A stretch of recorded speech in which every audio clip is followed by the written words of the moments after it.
Hello everybody and welcome to my YouTube channel for my 30th review of a film that was nothing less than brilliant. Having watched every single Spider-Man adaptation / film, each had its flaws, but this is one that has none. This is Kira's Reviews and this is my review on the 23rd installment into the MCU, Spider-Man Far From Home. Who is that guy? He's like Iron Man and Thor rolled into one. He's no Spider-Man. What is it with you and Spider-Man? What, he looks out for the neighborhood, has a dope suit, and I really respect him.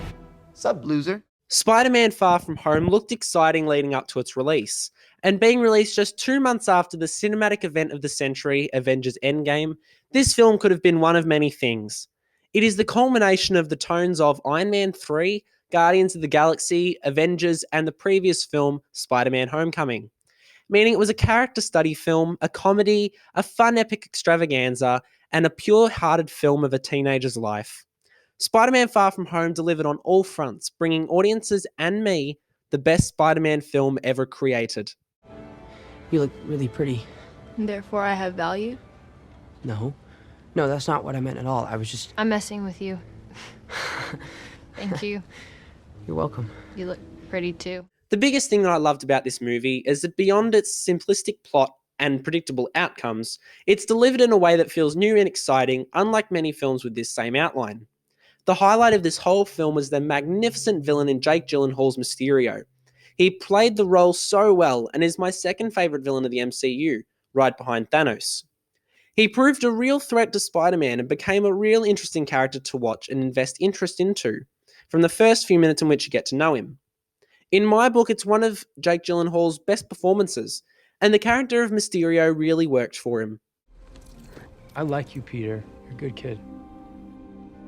There's a part of me that wants me to tell you, just turn around, run away from all this, and then there's another part of me that knows that we're about to fight. What's at stake? And I'm glad you're here.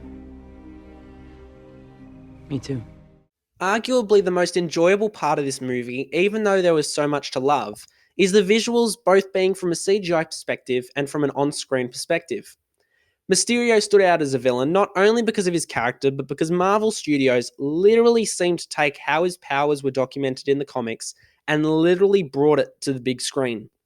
There's 2 particular mind-bending scenes, and because I will not spoil anything from these amazing sequences, this film proved that Marvel know what to do with large-scale characters such as this. The elementals are here now, attacking the same coordinates. Our satellites confirm it. We have one mission. Kill it. And you're coming with us. Mr. Fury, this all seems like big time. You know, huge superhero kind of stuff. And, I mean, I'm just a friendly neighborhood Spider-Man, sir. Bitch, please, you've been to space. The biggest win Marvel had going for themselves with Spider-Man Far From Home was the character study this film felt like, obviously taking the good parts from Iron Man 3. Given that this film centered around Spider-Man's reactions towards the end of Avengers Endgame, this entry into the MCU really makes it known that Iron Man is gone, and people of the world miss him.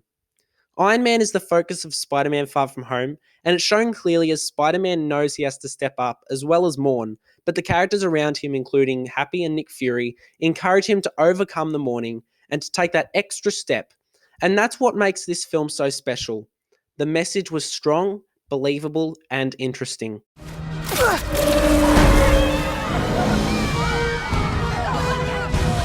No, you don't.